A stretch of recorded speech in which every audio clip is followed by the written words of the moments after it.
لسنور قضايا بردرش کرد ساخلمی روزانه آریشان جبو ولاتیان دروز دکد. جبر گوهشتا لوی قضایه دکتور امپیتوی و تایبتمند و هولا نشترگریه نینه. ولاتی جی بیزاری خو نشاندن لهمبری و روشه.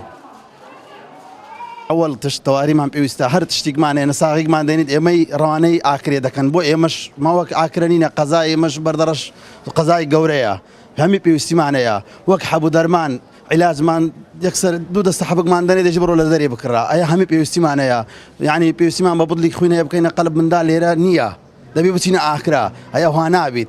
قضايا زور يعني زور عالم السرية وتشيك زور بيستي معنا بيها بس حالة تواري بيستي فول بيمان هيا دعوة كريمان هي لقاء مقام لمدير ناحية همي بومان أي مستشفى شعب كريت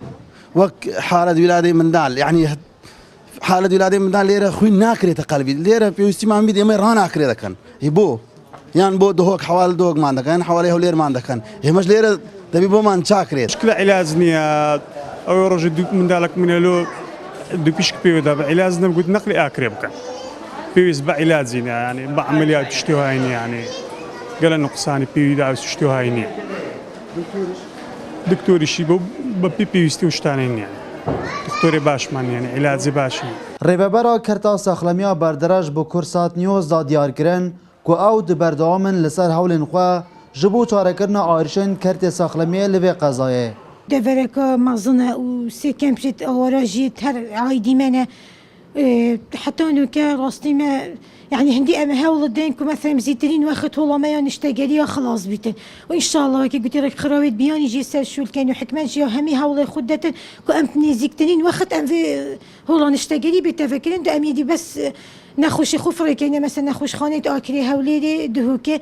اما زيكا هاول الدينك بلكي هولا ما ينشتاقلي بزيدين واخد بتفكرين بالنسبه لي دكتوري تايبتمنت هكا ما هولا خويا نشتاقلي فكر ان شاء الله اوجي هميدي انا دابين كرين يعني مثلا وكي جراحه بيت النساء ميتين بس ما هم اماكن ماسيل هندا تشتت بسيط مثلا دكتوري مخدره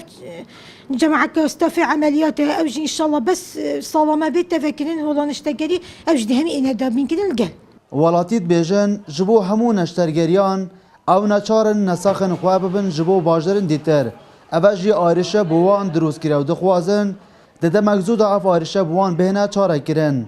دلبرین غازی کرسات نیوز بردرش